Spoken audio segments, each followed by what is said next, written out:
It's a great honor and pleasure for me to be here today.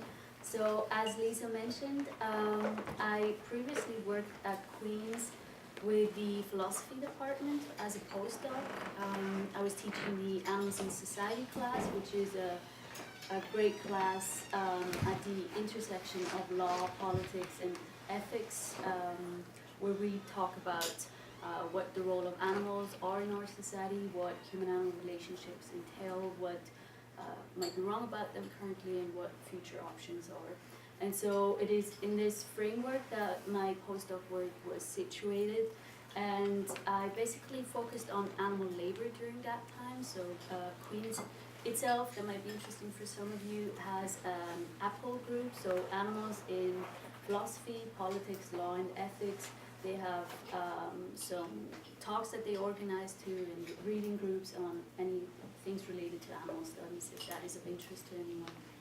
So my postdoc was broadly focused on the question of animal labor, so whether animals are workers, basically forgotten ones, and what it would entail if we were to recognize them as workers.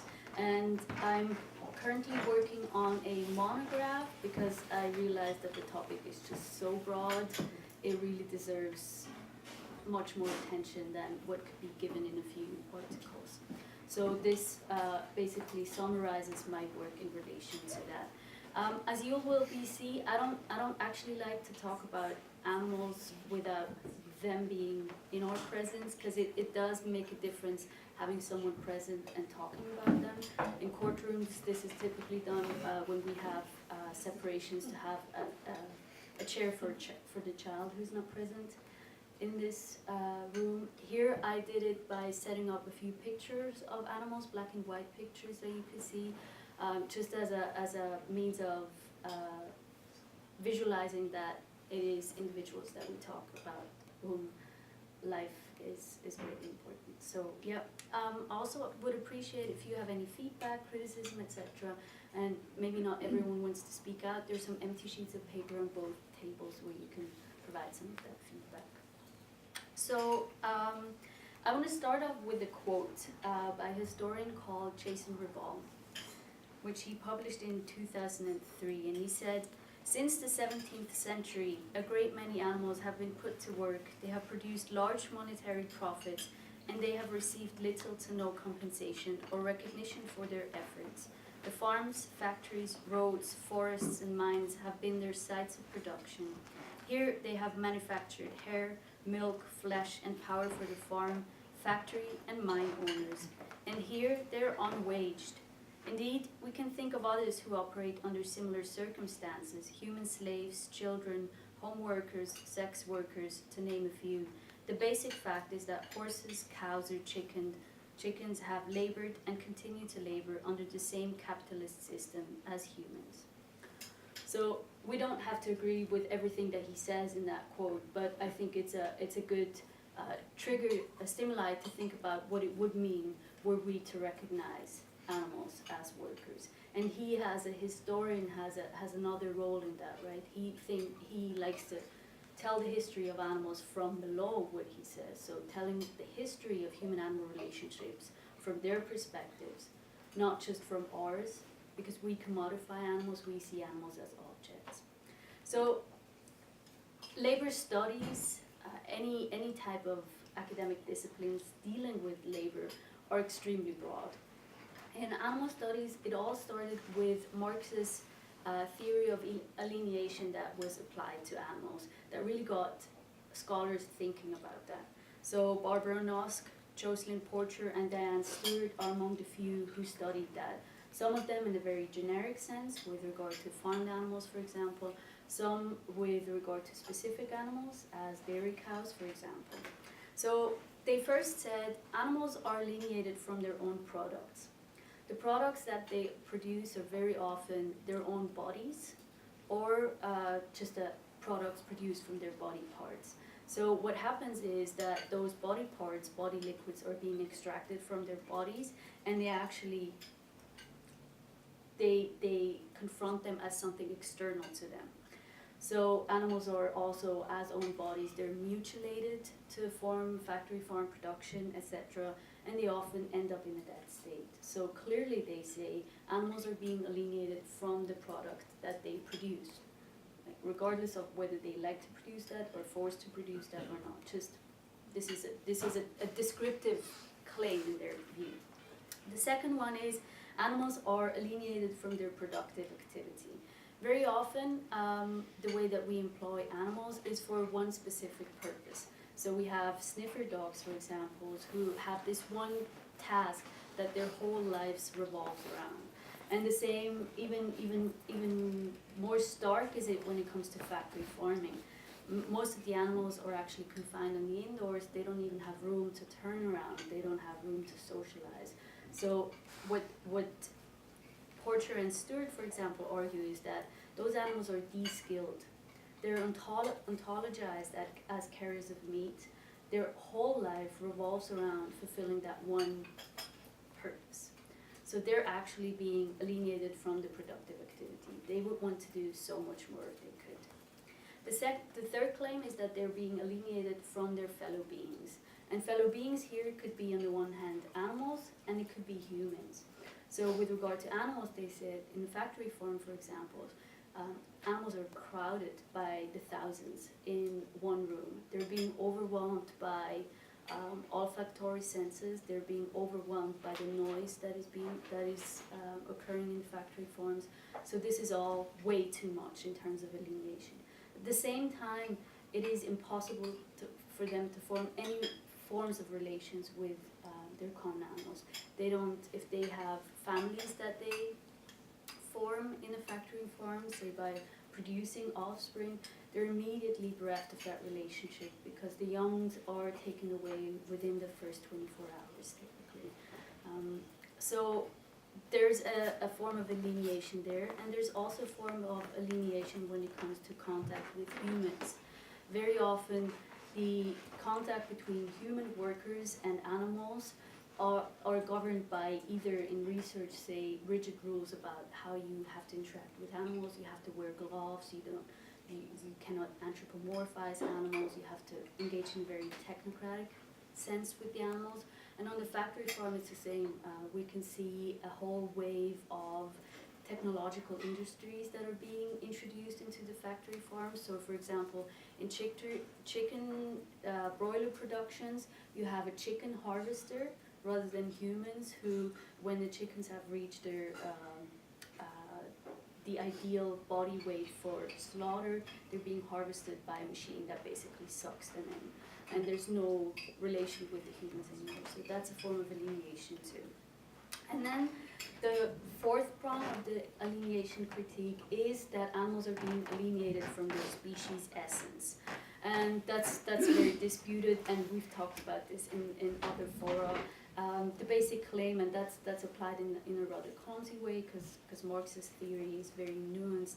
The basic claim here is there are activities that many animals consider so essential for flourishing that not having them actually estranges them from their very being. So we have an alienation critique that says animals are the forgotten workers in a sense and alienated as such. Now, how does it stand, this theory, in relation to animal ethics more broadly? Just to give you a brief overview, the question of how we ought to deal with animals is something that has preoccupied humanity since some of the very first writings that are being transposed to us. So we know that the Greeks have been concerned about this question. We have a very strong focus on animals in the Renaissance, for example.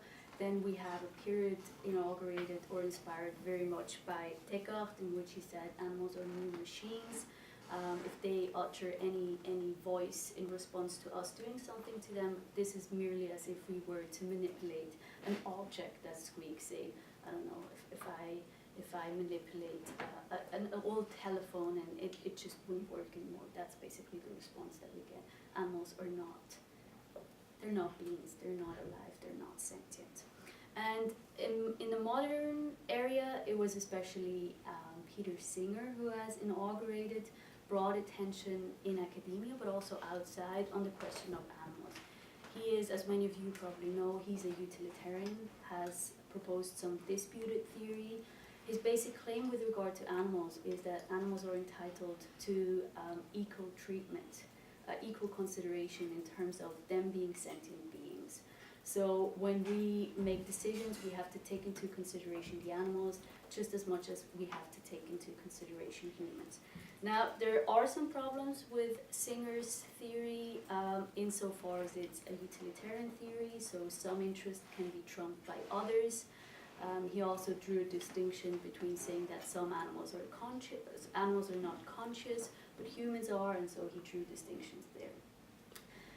His theory was addressed and critiqued by Tom Regan in the book called The Case for Animal Rights in 1983. Regan was a deontologist. That means he argued animals cannot be treated as receptacles, as is done in the utilitarian theory, but animals have intrinsic value, and that's why we owe them respect. So this was inaugurated as such and led to basically a very much what we call today an abolitionist theory of animal ethics. So the basic claim was that we have to stop doing what we do to animals, we have to stop commodifying them, we have to stop using them in research, we have to stop using them in farming, or for the many other purposes that we use them, simply because it is so contra the inherent value that they have that this is just not acceptable. And this basically led to an abolitionist stance that also went into, that had a slight tint of extinctionism. Gary Francione is one of the modern advocates for the fact that we should never even bring to life animals, and the ones that are here, they should gradually die out. We humans bring animals into such precarious, vulnerable positions that we cannot actually ever fully attend to their interest. And there's just an ubiquity of danger to override their interests or just make them conducive to ours, that we shouldn't even entertain the idea of having relations with animals. So that was the status quo at that point. And in the early 2000s, a totally new wave of animal ethics theories was inaugurated. We could today call this the political turn in animal ethics. So the focus was much less on negative duties, what we ought not to do with animals, and much more was the theory preoccupied with positive duties. So do we have any positive actions that we owe to animals? Do we have to ensure that they have a safe environment? Do we have to ensure that they can actually have relations with others? Do we have to guarantee the surrounding factors that would ensure flourishing for animals? And it also changed the discourse from talking about morality and charity in a sense to talking about justice. So the focus was not anymore just on what do we individually owe to animals, but the focus was on what do we owe as a community, as a state, as political agencies to animals. So the dispute was in a sense taken to another level. The political turn in animal ethics also inaugurated a new lens by focusing on structural injustices rather than just individual forms of injustices. And that led it to be much more normative in a sense, but also constructive than animal ethics was before, all of those factors taken together. In particular, one theory I want to highlight is Sue Donaldson and Will Kymlicka's book called Zoopolis. Sue Donaldson is an independent researcher, and Will Kymlicka is a professor for political philosophy here at Queen's University. Their book has argued for citizenship for animals, among others, arguing that we have relationships with animals and we cannot undo injustice that's been done to them simply by rendering them extinct, by ensuring that they die out. They also have a right and an interest to be here, and what we have to make sure is to render those relations just rather than to undo those relations.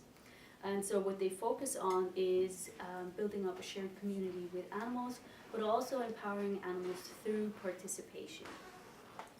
And it is basically this framework in which animal labor is situated, the way that I envisage it. So as a theory that thinks about how can we render relationships with animals that are currently unjust, how can we render them just? And is the labor lens a lens that can help us get there? Or is it something that has so many dangers, so many risks to it that we shouldn't do it? So I will talk you through some of what I consider the promises and some of what I consider the pitfalls of animal labor. I'm very happy to talk these through with you. If you have any questions, just simply ask them right away. I know it can be painful having a question in your mind and not being able to ask them. So animal labor, my hypothesis was, can animal labor be a vehicle to ensure political visibility of animals, inclusion, to ensure membership, to accord them rights? And my hypothesis was, is this in any form more easy to use? Is it better to use than the lens of citizenship, for example? So citizenship is something that runs counter to many people. Many people are still excluded from having citizenship simply because our institutions are designed in a manner that is very oppressive. So arguing for the same for animals, is that a problem? Could the labor lens provide an advantage here? In a sense, you could say, well, if you take Righ's suggestion seriously, that they have been workers all the time, it is a form of mere recognition, right? They have been workers, we just misrecognize them and now should recognize them as such. But it also has dangers, of course.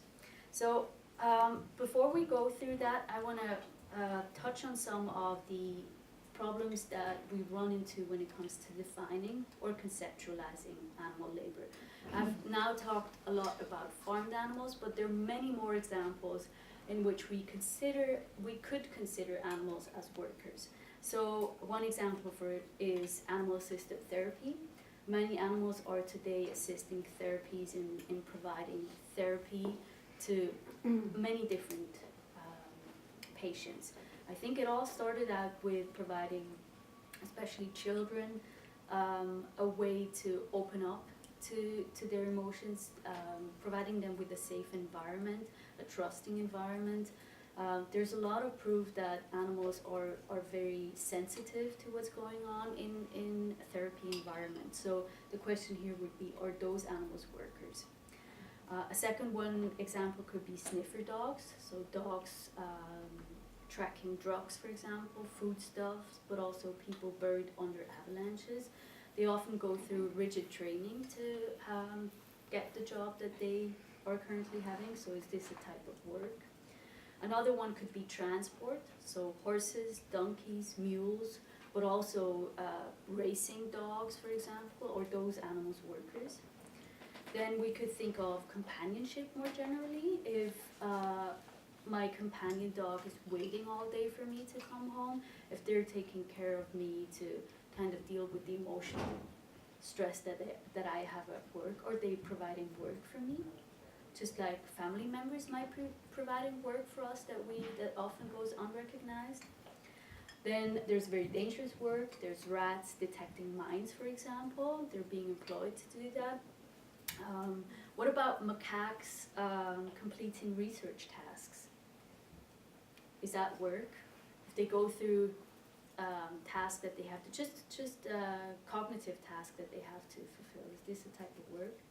Is it a type of work when they're being used for invasive research? This is also a question that often emerges in the human case. What about the female cows providing dairy milk? Is this a type of work? And then the question becomes, is a cow who is being used for meat production, is this the type of work that they do? Those are very tricky questions, and there's no easy answer to that. For Marx,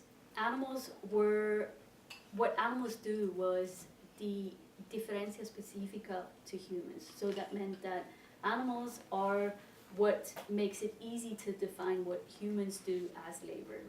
So everything animals do is not labor. And there were different, if you go through the writings of Marx, but also Engels, there's very many examples that they use to differentiate humans from animals. So first they began saying, well, humans, they actually use tools. This is what marks the human as human. But Then they found out, right, in the Gombe National Park, Jane Goodall found out that they're actually using tools. So she had a chimpanzee juvenile who was fishing for ants with a straw, ensuring that they also manipulate the tools to get to the ants, etc., and that they have very intricate methods of doing that.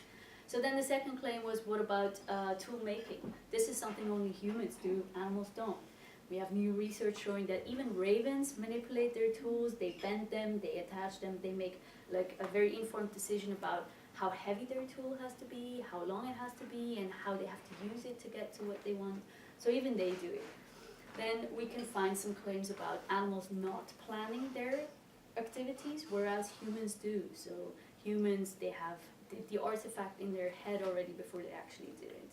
And this has actually been dispelled by work done with beavers.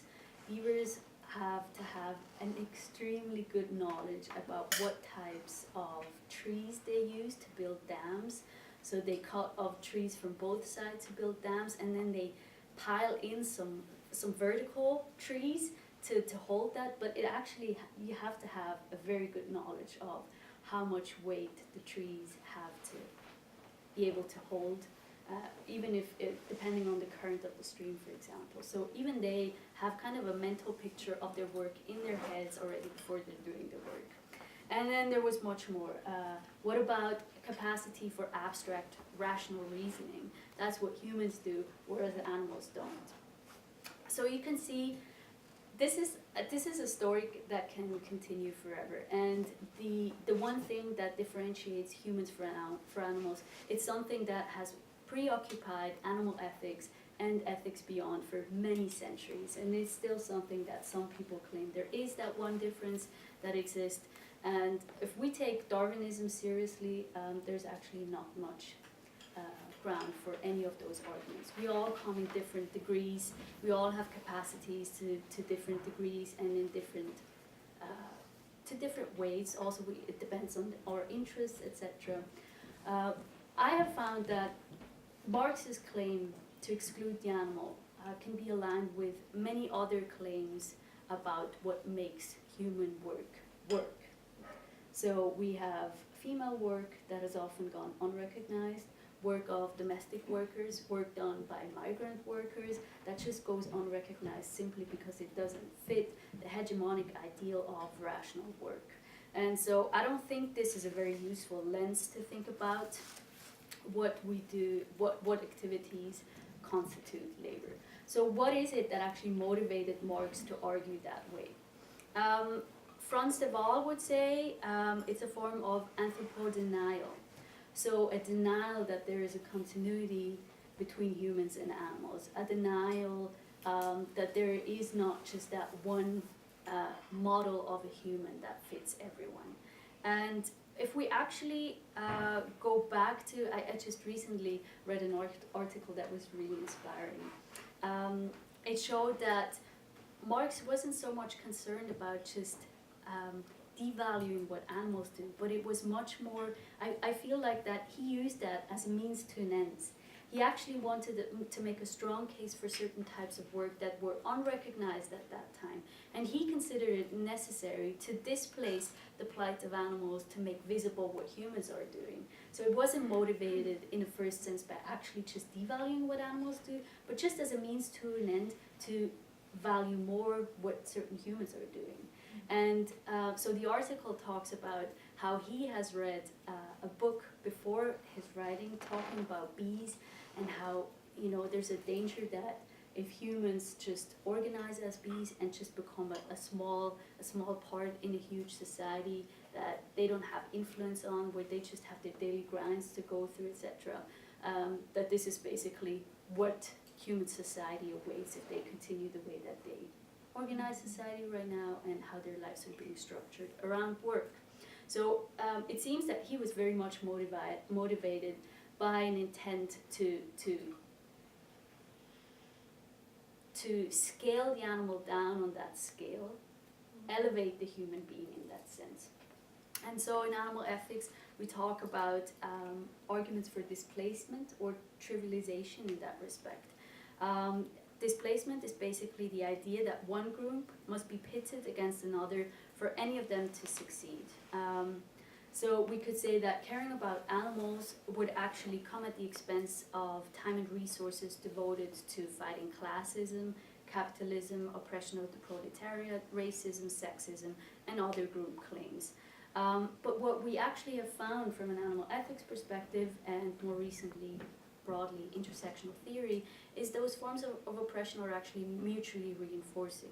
So those people who actually view or argue that humans are superior to animals, they are also much more likely to differentiate between different humans, argue that some have superiority over others.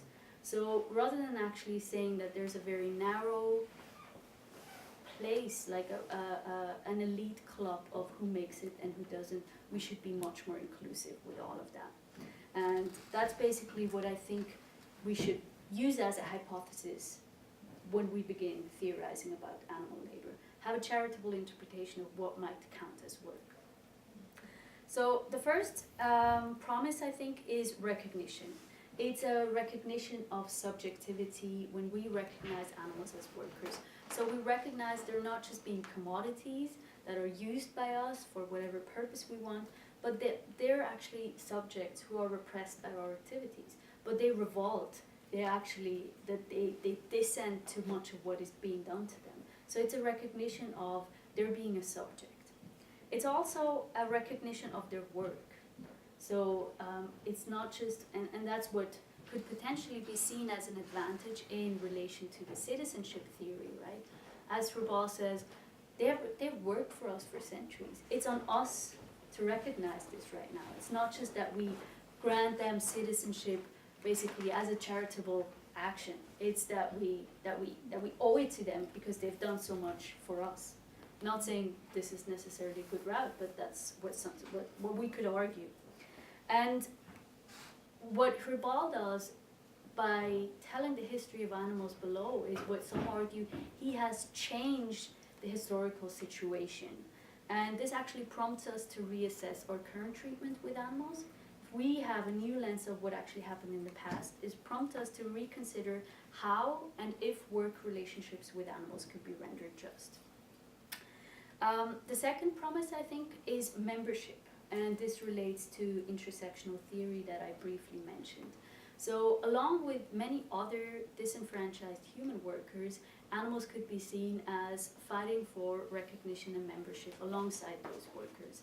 So critical theorists have in the past few years uncovered many forms of oppression that are shared by humans and animals. In the slaughterhouse, for example, slaughterhouse workers are typically migrant workers who have a precarious existence in a state, who have extremely low income, whose job they can lose their job anytime. Very often they're being forced to use force against animals, which is extremely difficult for them, not something that they would want to do. But ethnographies actually show that they feel like if they don't do it, they will lose their job. So the situation is that they're being forced into making a decision here. And so rather than actually seeing them as violators, them as the bad people, it's much more systemic, the injustice that both humans and animals are put into. And both of them are struggling for recognition. Both of them are struggling for membership. And so potentially the labor lens could be something that could unite human and animal struggles for recognition in regards to labor. Kendra Coulter, who's a labor studies scholar at Brock University, has termed this, she has coined the concept of humane jobs or interspecies solidarity. So interspecies solidarity denotes acts of empathy and compassion that are owed across species and which are political in nature. Our priority, Coulter argues, should be to focus on humane jobs. This means that we should replace jobs that are bad for humans and animals and strengthen and expand jobs that are good for them.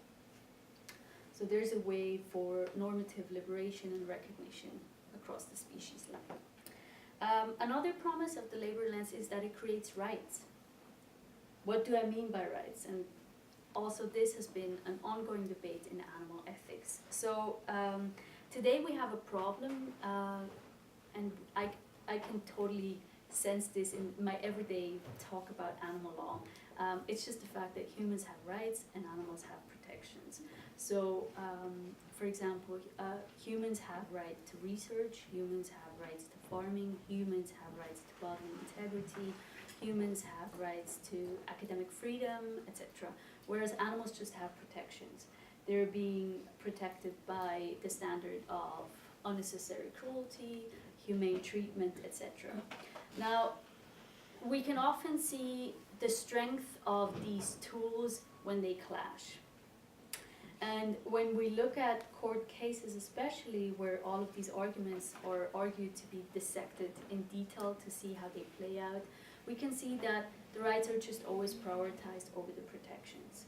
So even in Germany, where you, for example, have a constitutional norm that protects animals, but which is not formulated as a right, if it conflicts with religious freedom, if it conflicts with academic freedom, it loses out.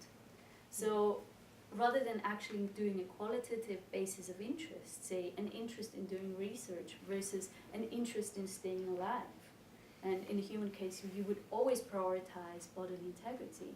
In the animal case, it's just always a rights versus protections argument. So it's about the tools that encapsulate the interests rather than the interests themselves.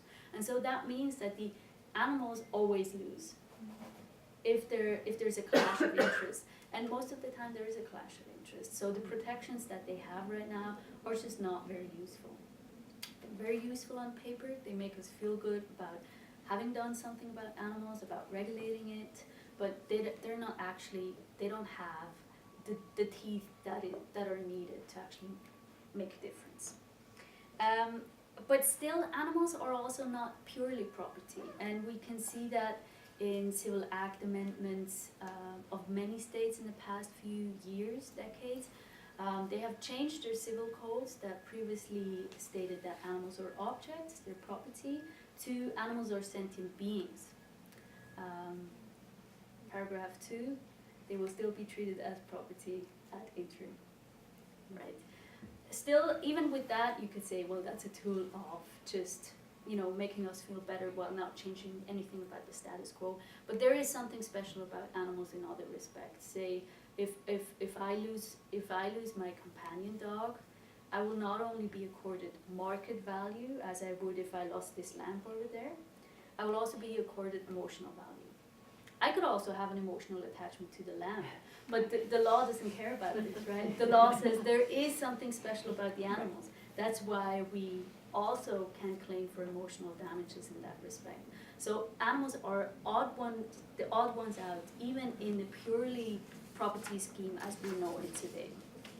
So what we should have through the labor lens is rights. Rights are needed because they create a consciousness that goes beyond law. When we say we have a right to something, I think that has a lot of political, moral weight and value. Having rights means there is a certain core content of rights that cannot be violated under any circumstances.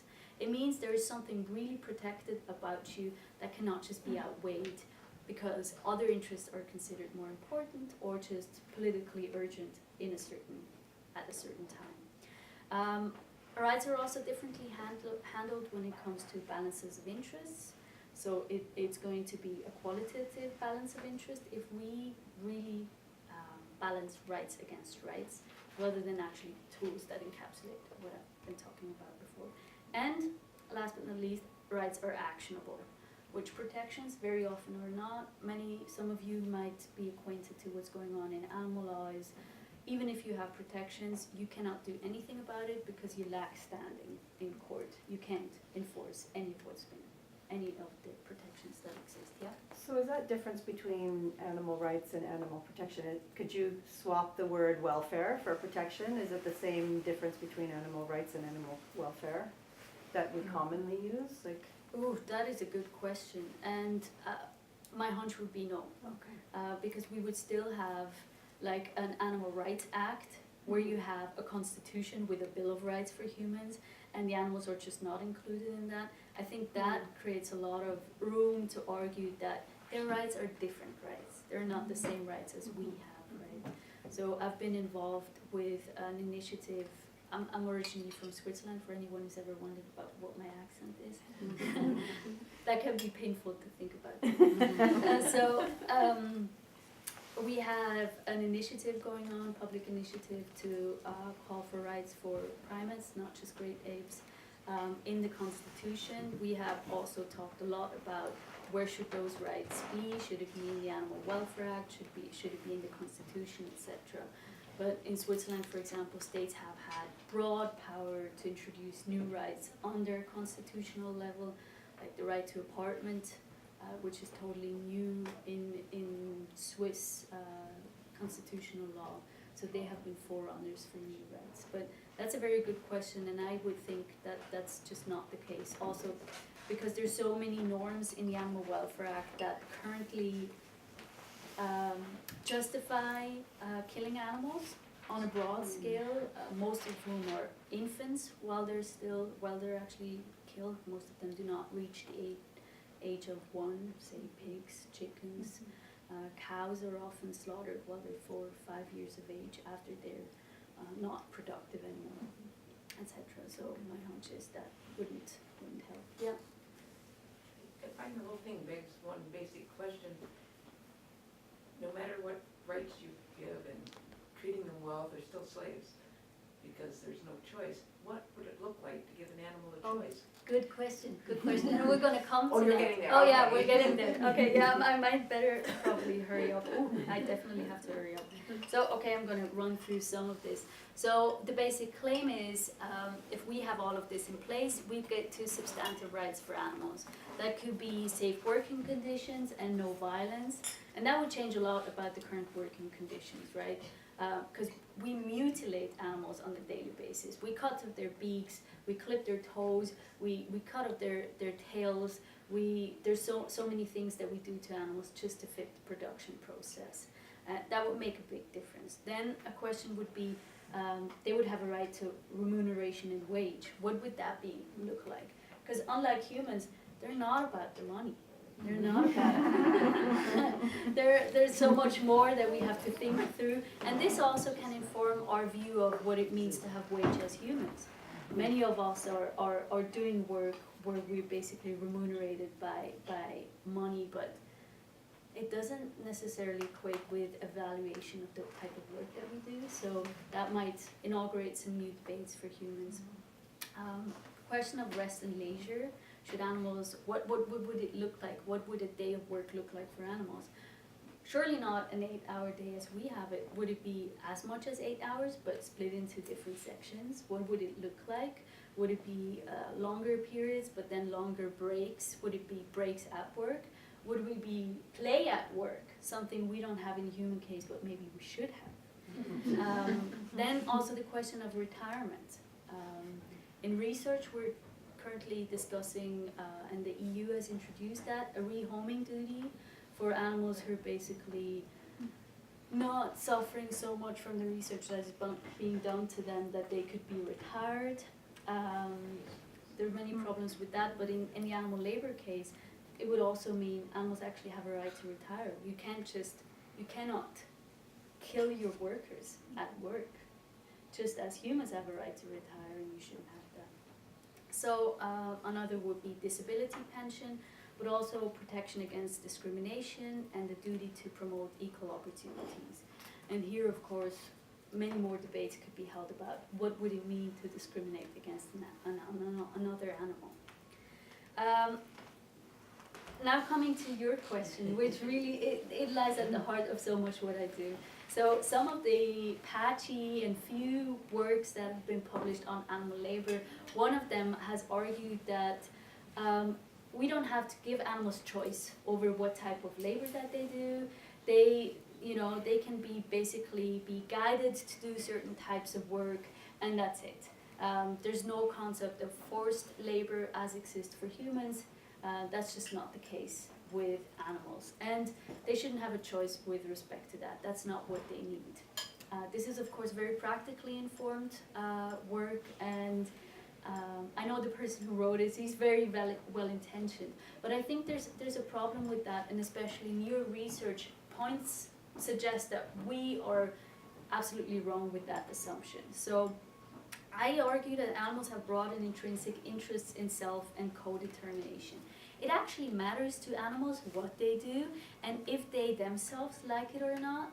So very often if just having a choice, just having broader opportunities means animals fare better. So, and this is a type of research I don't usually like to use, but there's been research done with orangutans in the zoo, and the research showed that if they have access to the outside whenever they want, their heart rate goes down, their stress levels go down, they're much better, even if they just use the outside twice a year.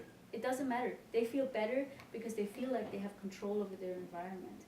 And there's many more research that suggests that, like research with rats that shows that they can turn off a source of pain by themselves.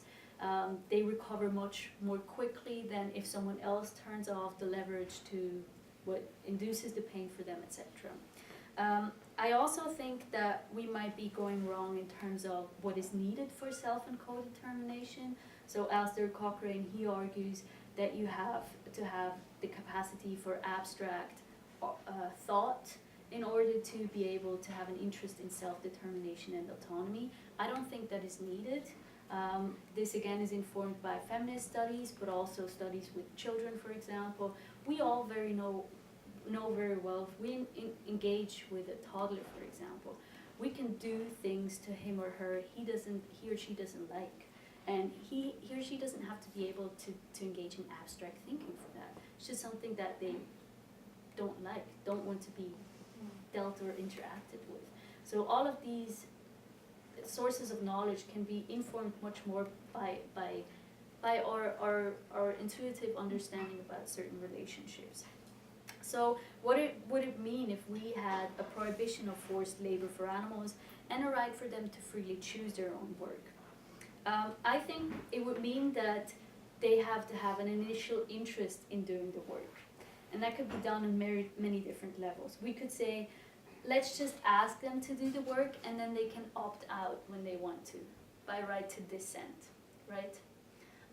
Some have argued for that in relation to research. I think many animals revolt against so much that is being done to them that this is a very powerful tool, and I think it should be in place all the time. But my fear is that it doesn't grasp everything that is going on, and I think animals are so much more able to initiate certain forms of interactions that are just not covered by the right to dissent.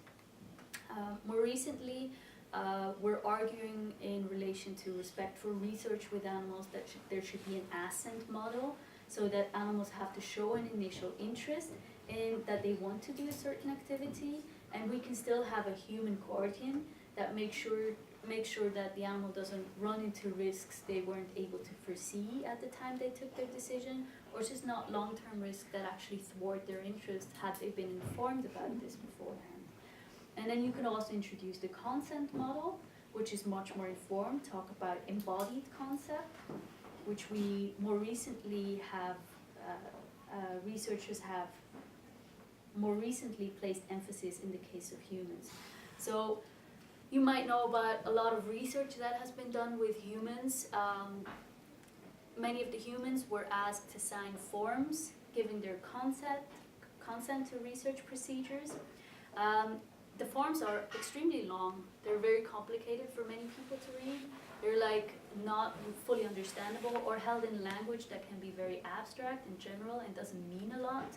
Very often this level of generality and the loopholes have been used to just use either the research results or the humans in research for purposes they weren't actually informed about to begin with, and they didn't find, they consented to. So what researchers Greenhow and Rowe argue is that we should focus on embodied research, that we should focus much more on relational capacities. That should be more immediate, but also people should be able to drop out any time. we should focus on bodily cues, like is that what we want or is it not what we want, and the same can be extended to animals. I also think that the right to the prohibition of forced work and the right to freely choose one's work is heavily dependent on what types of choices we have. So if I'm just being given one choice, there's one research project being done with dairy cows, one time milking with an automatic milking machine on the meadow, and saying that enhances their autonomy. It just means they can go and get milked whenever they want to. That is just, basically paying tribute to their claim to freely choose their work. But what options do they have? What options do they have? Because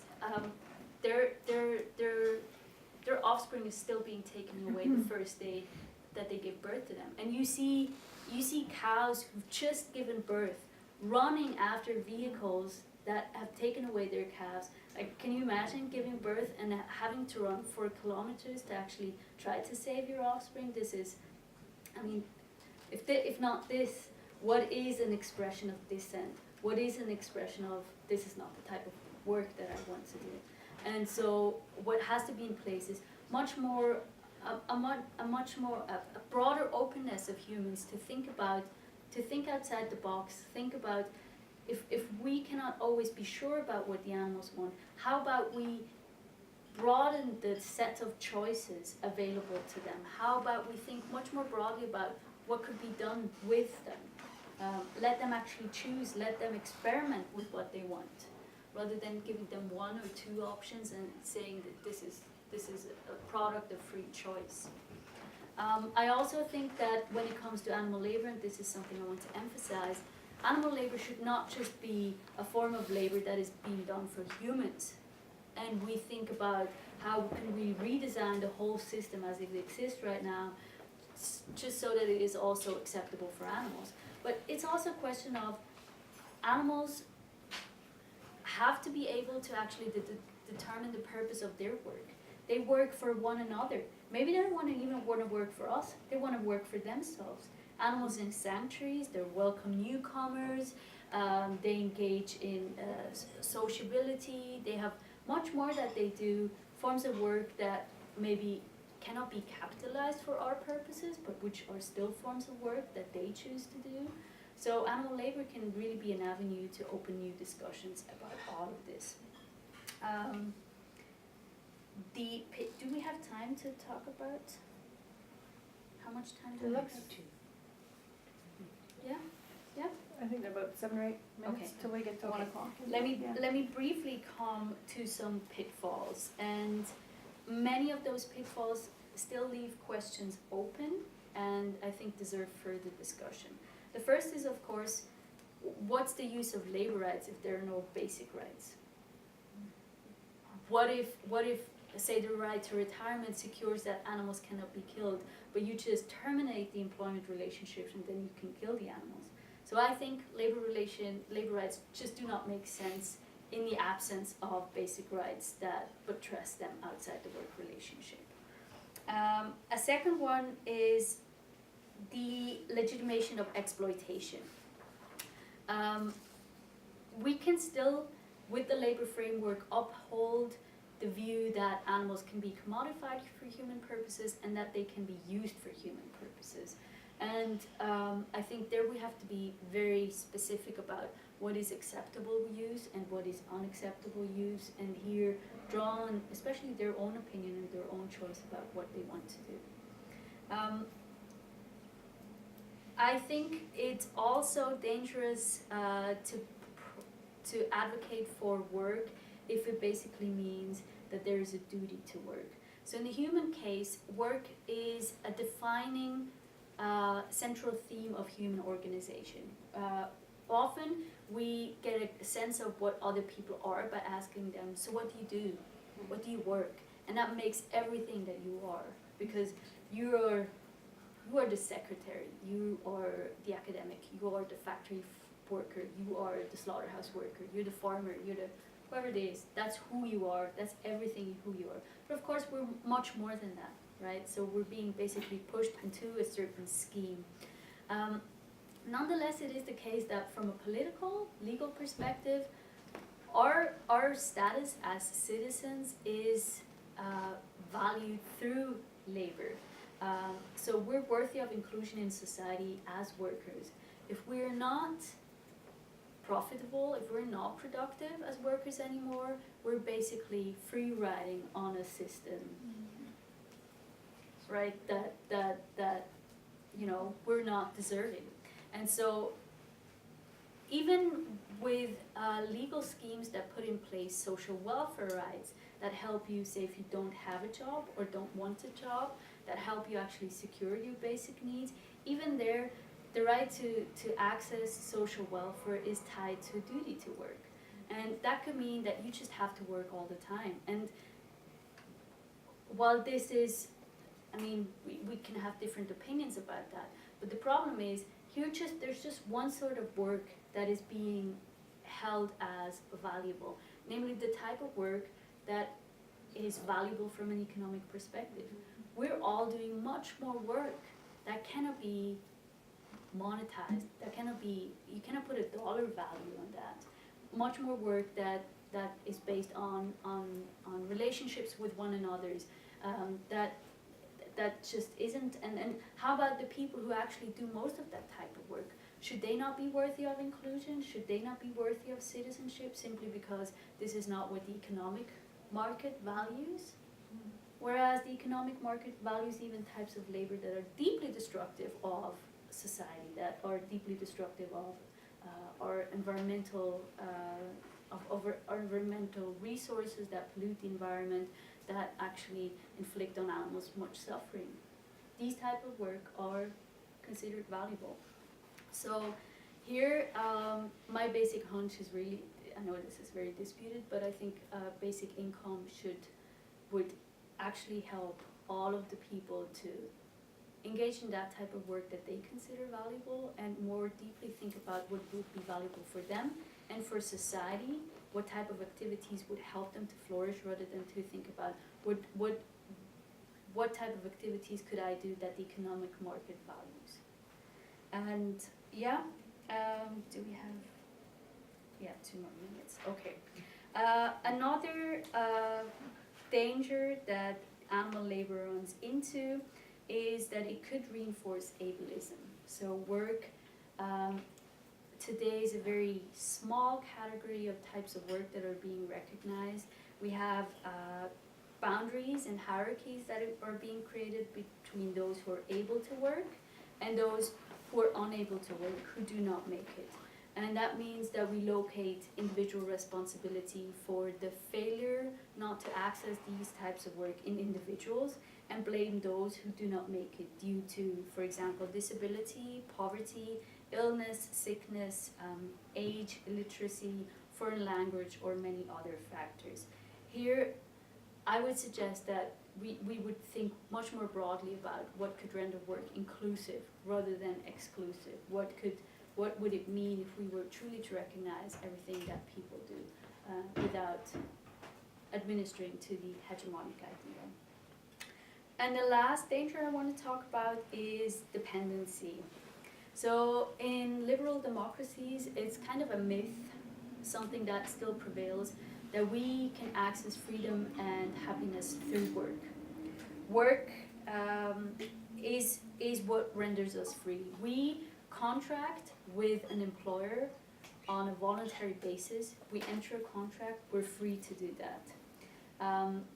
Marxists especially have criticized that this just means that we factor out broader forms of inequality, economic inequality, that actually do not take into account that there's not much freedom in the contract that we set up.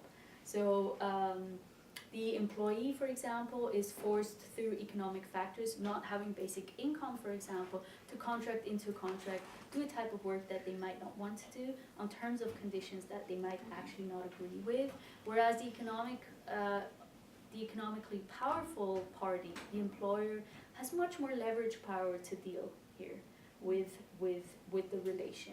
And what we do with the contract is we uphold a myth of freedom, a myth of mutuality that isn't actually there.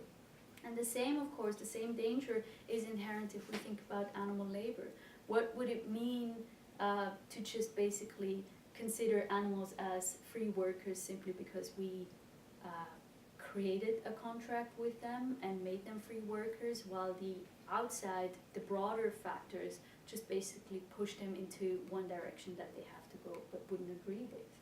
And I think there's a danger that work actually, rather than making animals free, rather than making animals worthy of inclusion, could subjugate them to our hierarchies and make them permanently dependent on our own structures.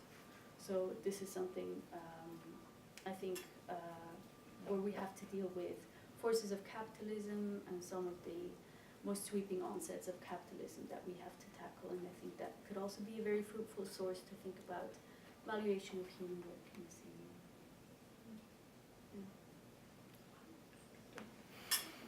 Yeah. I know there's been a lot of information, but I'm so curious to hear what you have to say. Maybe I should just interrupt, because just in case there are people who have to leave, I would just like to thank you before people have to do that. Thank you so much for giving us a whole whack of things to think about and a different perspective, and I really appreciate it. So can you stay around for a few minutes? Sure. Other people do want to discuss? Yes. Okay, great. Thank you.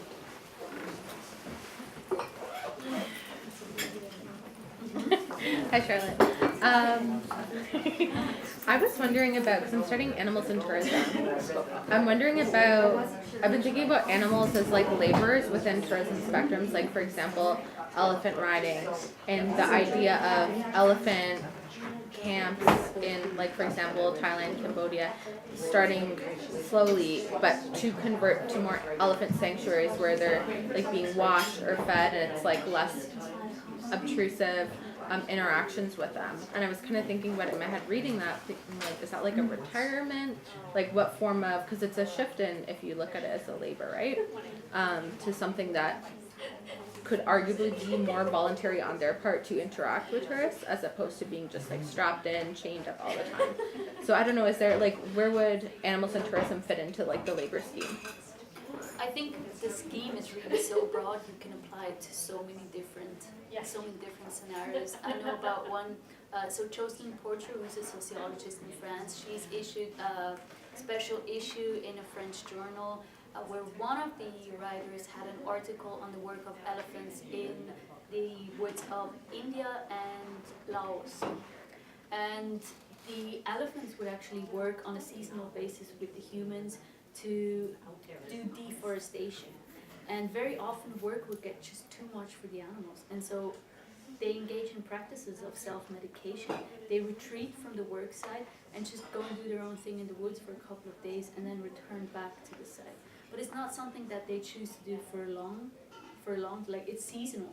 They do it for a couple of weeks and then they go back to their own communities. It's almost like it's an interesting work relationship that is going on, has many dangers to it as well. I think when it comes to sanctuaries and the idea of work, surely the beauty of work, I think, is that it has both a descriptive dimension and it has a normative dimension. So you could look at it and say, well, we could think about tourism as a type of work that they do. We could say, in a descriptive sense, that this is not the type of work that they chose to begin with. They were not given the choice to do that. So it's a type of forced labor, maybe. And maybe, bring them to a sanctuary where they do not have to work is a type of retirement. But also here, if we take animals as co-citizens seriously, or at least as individuals who have a right to decide about their own lives and about their own modes of living and being, then shouldn't they also have the right to decide if it is going to be a sanctuary, what type of sanctuary it is going to be, whom they're going to be with in there, is their best friend coming with them or not? And I mean, we know from elephant relationships that those relationships endure over decades. Even if you're not part of a particular elephant tribe, they have relationships with one another.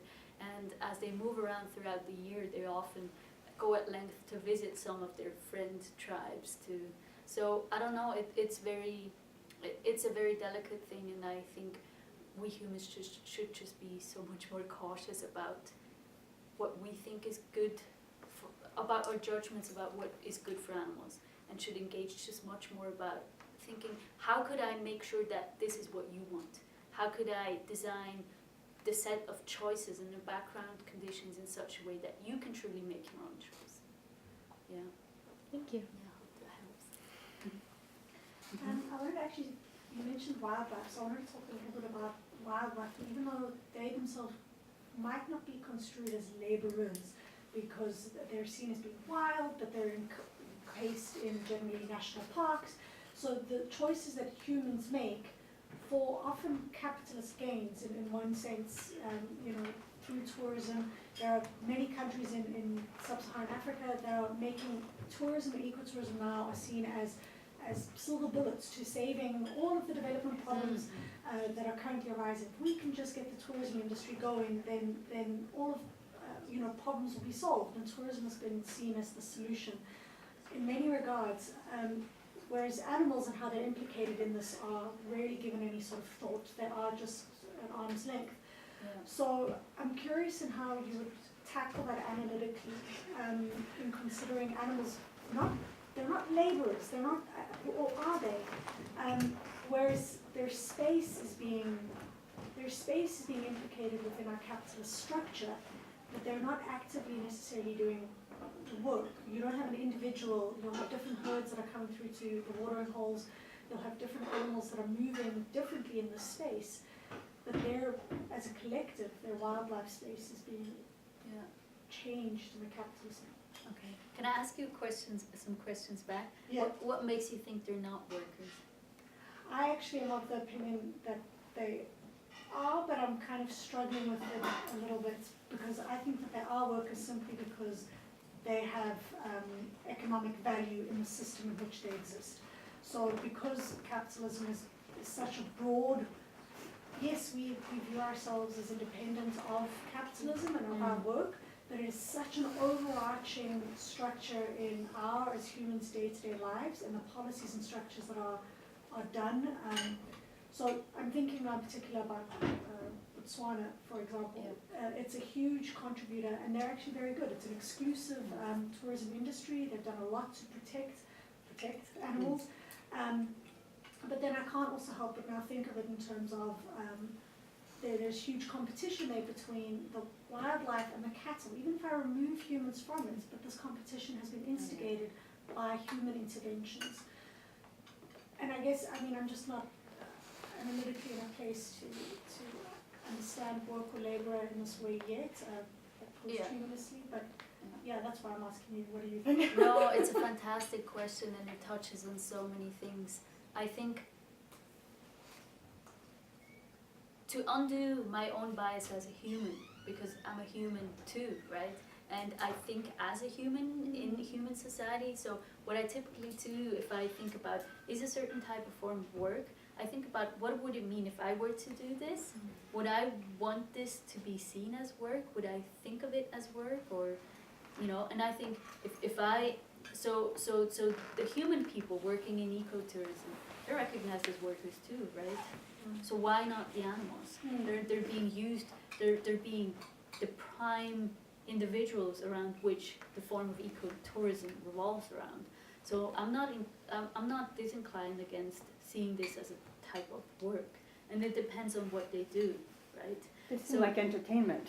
Yeah, definitely can be. Entertainers. Yeah, and you have to, if you think about what is work and what isn't, also transpose it to different contexts to see what are the counterfactual arguments, right? What if they were in zoos?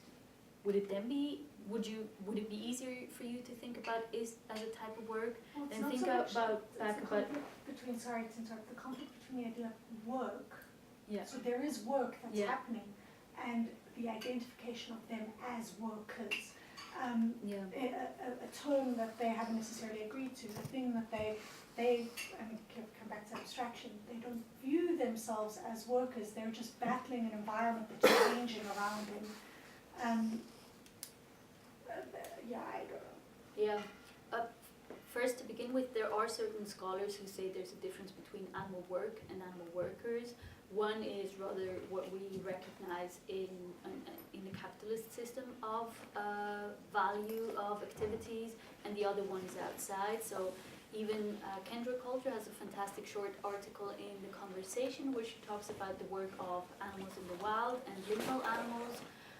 That could be anything from caring for one another, squirrel families caring for one another, etc., and could be more broader. And here we enter a really difficult talk about, and this is something I'm currently looking into. So in environmental law, we have a whole talk about ecosystem services since a couple of decades.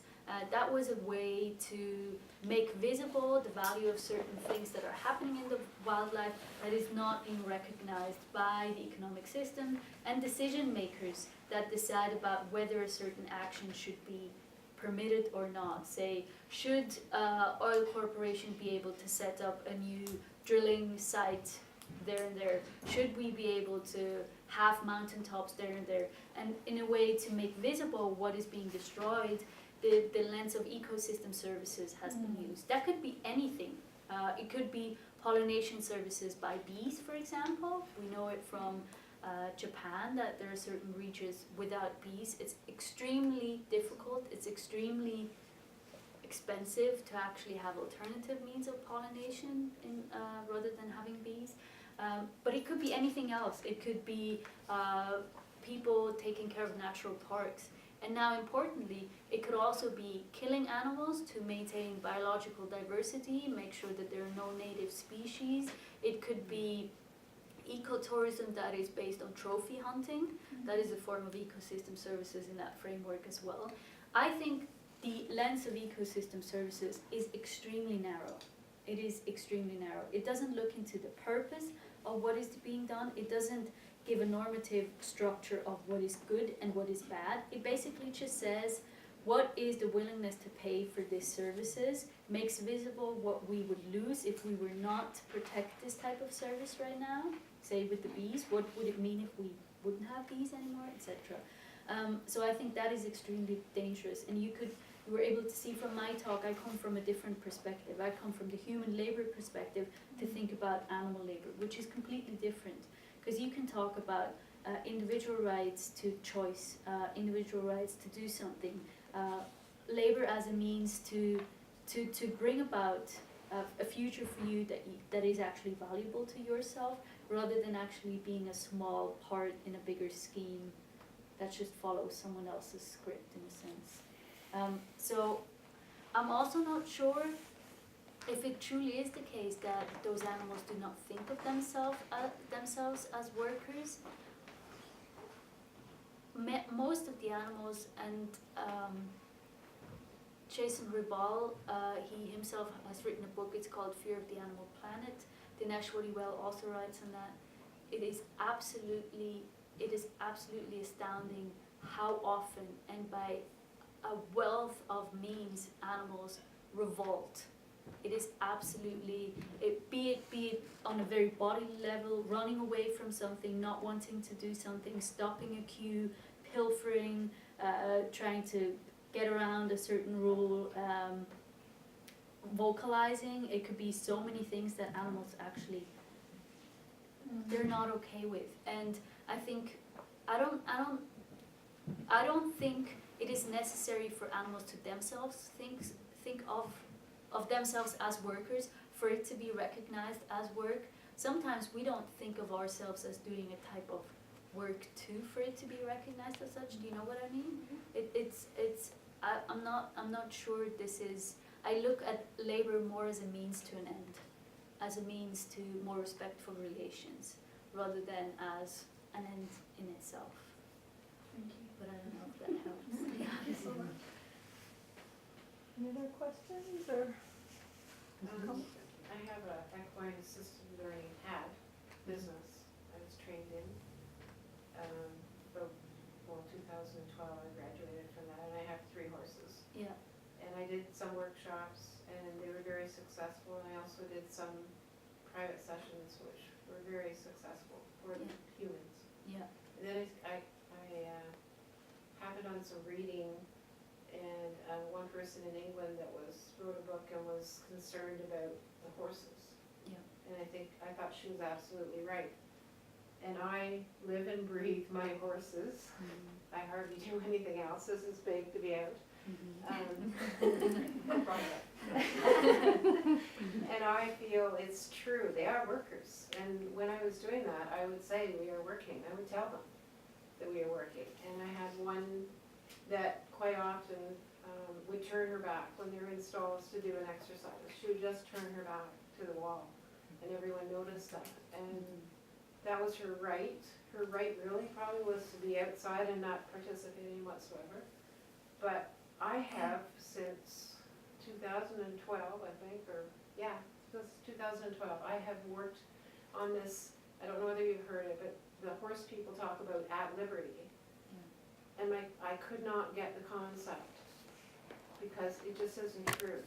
Yeah. I've finally come to the realization you can't get it with training, because you're training.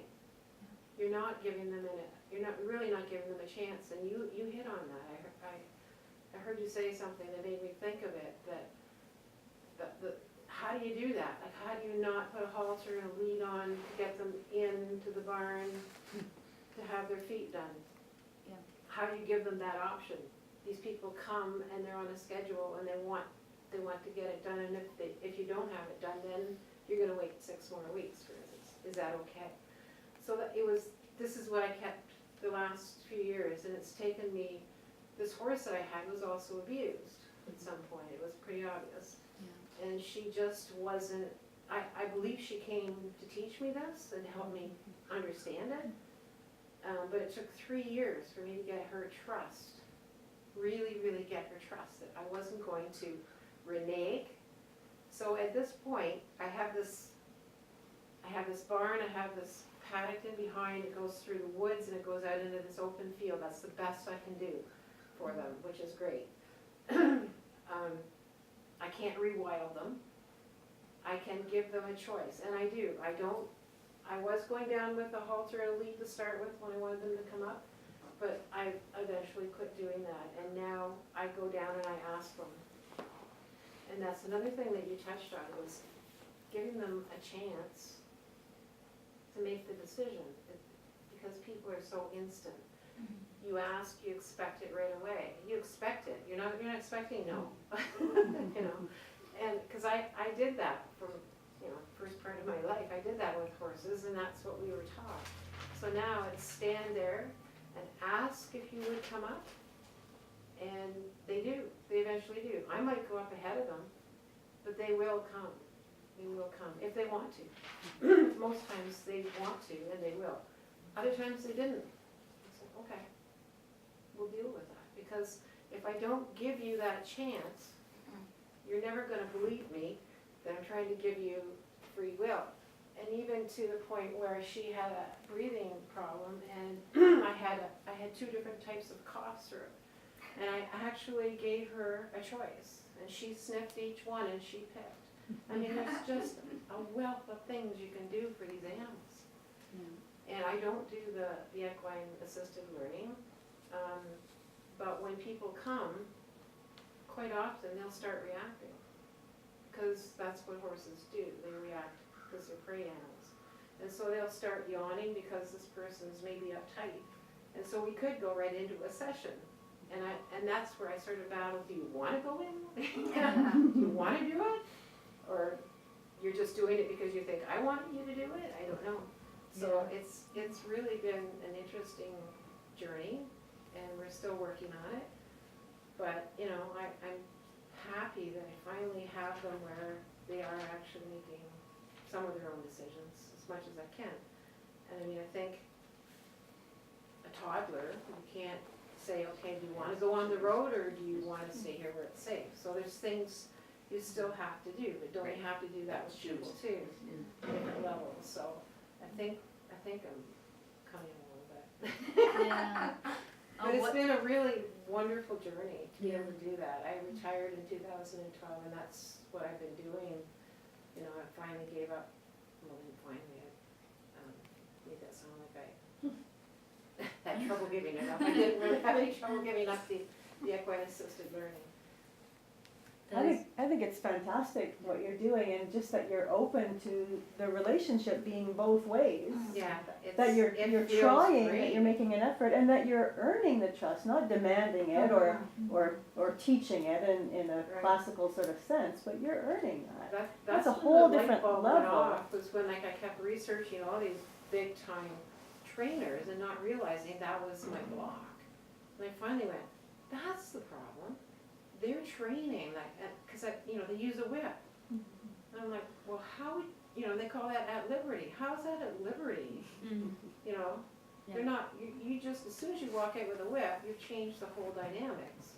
So put the whip behind you and go out and see if you can get them interested in being around you. I can't keep them away from me. But they Yeah. have a good life.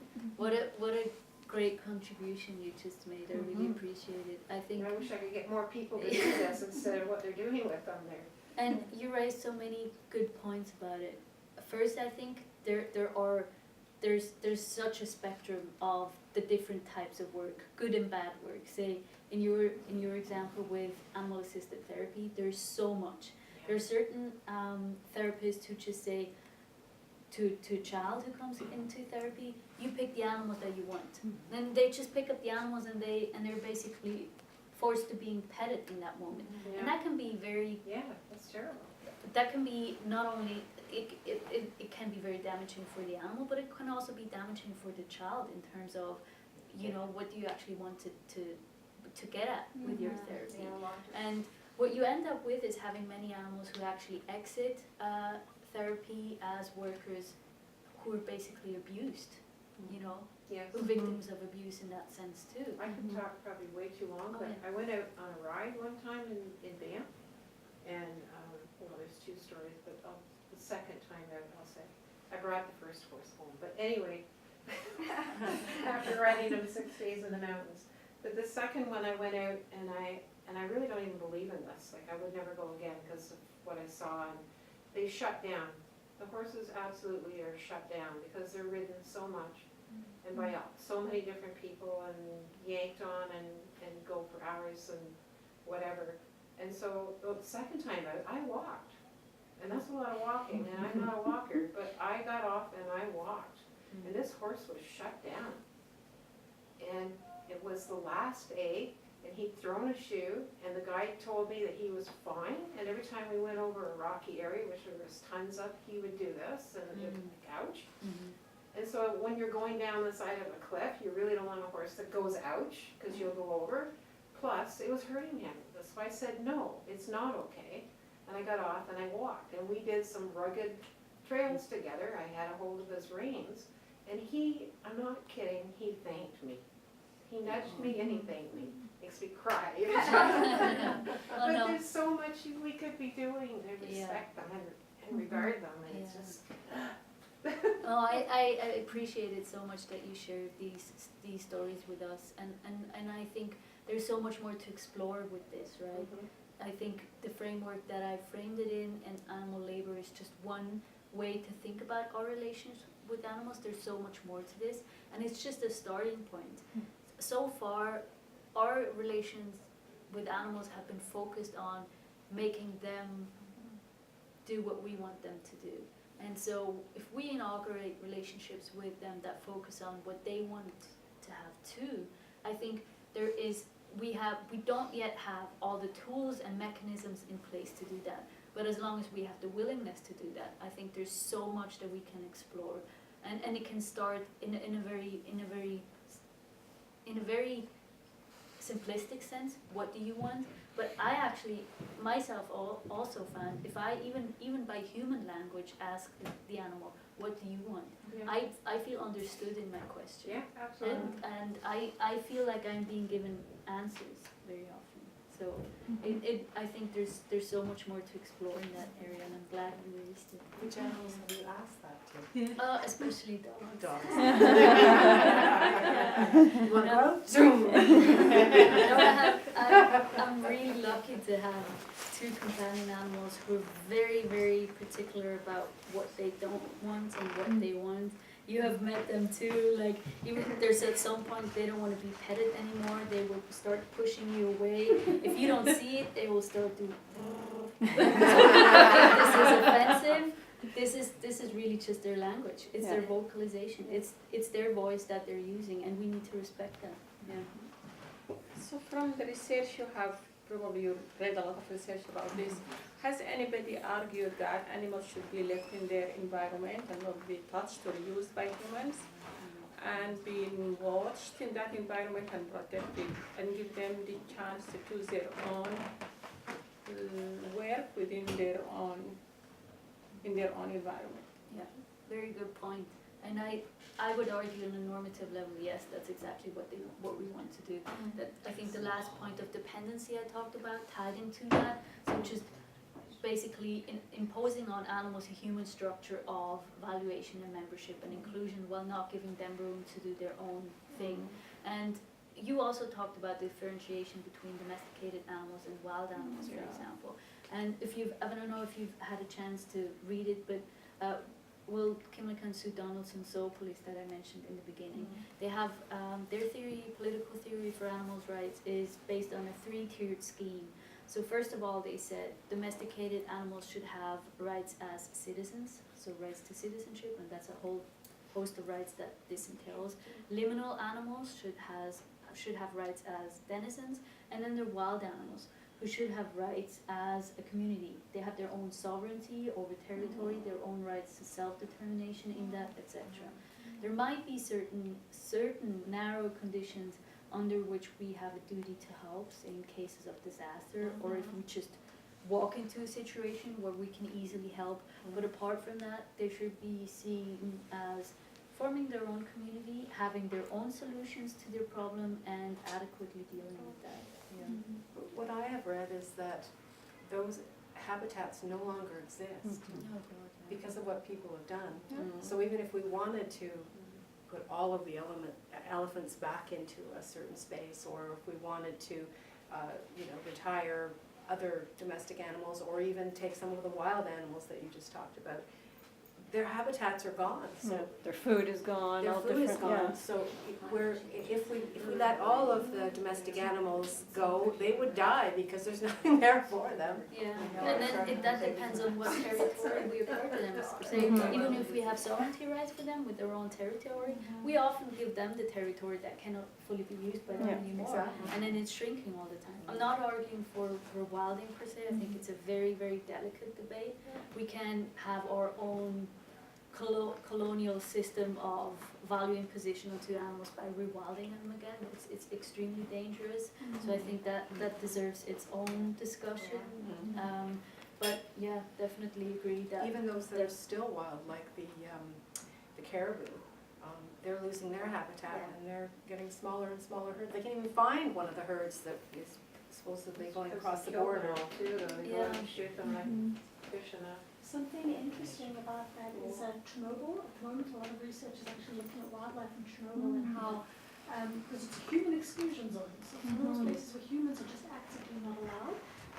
And contrary to common belief, animals are thriving. They're doing so well. So I know that, and I know the DMZ between South Korea and North Korea has some. Animals are just, if you remove humans, they thrive. That's the answer. That's a good note. But it's a bit of a disavowal. And the closer into Chernobyl you go, the more plentiful the animals become. So they're actively making choices to go away from the peripheries, which is a really fascinating thing. And I think a lot of work's been done to create corridors, to create habitats. But I think maybe we need to examine the idea of human exclusion zones, which is an uncomfortable thing, but we don't get to go as tourists, we don't get to camp there. Yeah, but and that's a really good proposal, but then it's not the whole solution to all of this, because new studies actually show that while habitat destruction used to be the prime factors, responsible for the suffering and death of wild animals, the number one factor right now is climate change. It's the climate change. And so that creates another layer of problems. I guess that it we have caused to deal the with. climate change. Yeah. Imagine. Say all the cows are causing it. Nothing. But that's So, because, and we don't need meat, we don't need meat. but we had the idea of Fascinating. What a great There's so much to concept. talk this was about. wonderful. Yeah, Thank thank you so you. much. So glad that you did it. Yeah, thank you.